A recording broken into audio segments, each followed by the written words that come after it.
Gawisay agaw tapo amin. Naimbag nga aldaw, Cordillera. Ako po si Patrolwoman Mary Faith Lawagan.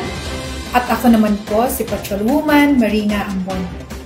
At ito ang Procor News Brief.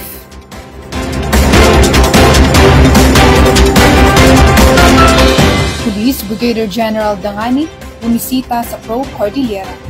Bilang bahagi ng kanyang sentimental journey, bumisita si Police Brigadier General Alfredo K. Dangani, ang Chief of Staff ng Philippine National Police Academy sa Police Regional Office Cordillera, Camp Major Bado Dangwa, La Trinidad, Benguet, noong ika-19 ng Marso taong kasalukuyan.